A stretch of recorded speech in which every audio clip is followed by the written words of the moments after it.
Hi there, everybody. Hugh here. Good to be with you again. I'm going to continue reading from some raw and unedited writings I did back when I was in prison at Leavenworth, Kansas, there between 2009 and 2011. So this stuff hasn't been really altered at all since 2011 when I got out, when I was writing in my little address books and then in the library when I was able typing these up. And so what I'm going to read for you here now follows directly after my previous videos of the first day in prison, parts 1 through 4. So if you haven't had a chance to check those out, please do.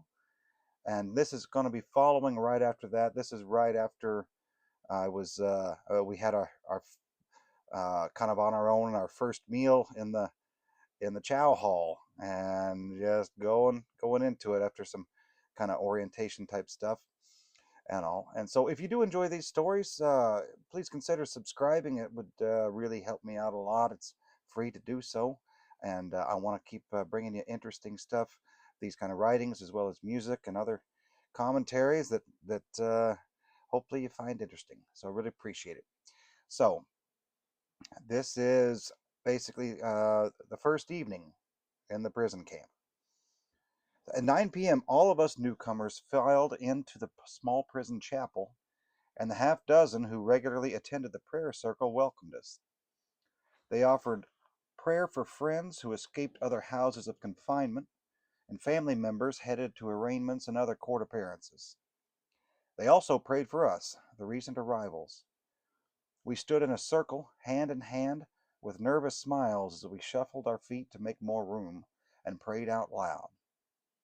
I found the affair agreeable, having been absent from any church service for the past several years.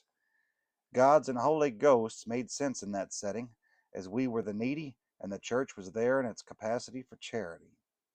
They gave us a paper bag with deodorant, toothpaste, a toothbrush, soap, shampoo, disposable razors, and shower shoes.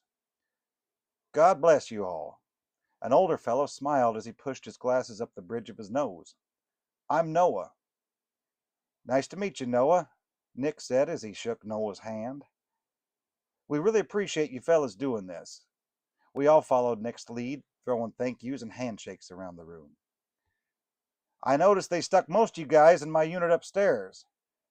It's a pretty mellow bunch up there. If you need anything, just holler.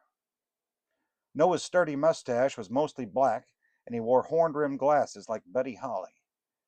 I guessed his age to be early 50s, and he kept his salt and pepper hair parted on the side. His smile came easily, and it revealed low-hanging canines, like the fangs of a mongrel, stained brown. Noah towered above most of us at well over 6 feet tall. We left the chapel and headed back to our dorm units for much-needed showers. Most of us had been a week or more without a decent scrubbing. Others mentioned the revolting conditions in the hole and how there was no way they would have set foot in there, and only an idiot would take a shower in the hole without shower shoes. Shifty-eyed, I sniffed and grimaced. Only an idiot. You can say that again.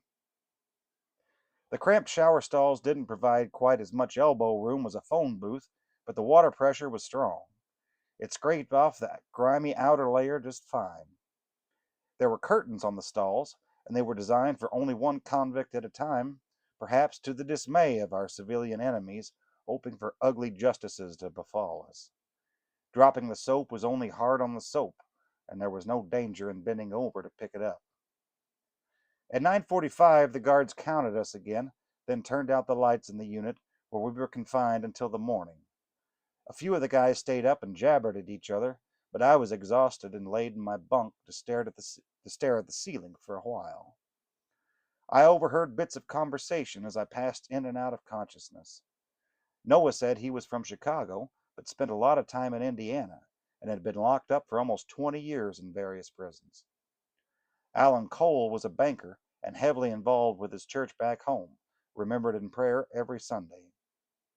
Nick was a decorated Vietnam veteran, and Ralph was still haunted by state charges. I caught just enough to be intrigued as they revealed various pieces of their histories. The previous week seemed like a lifetime, and also as if it had been experienced by someone else entirely.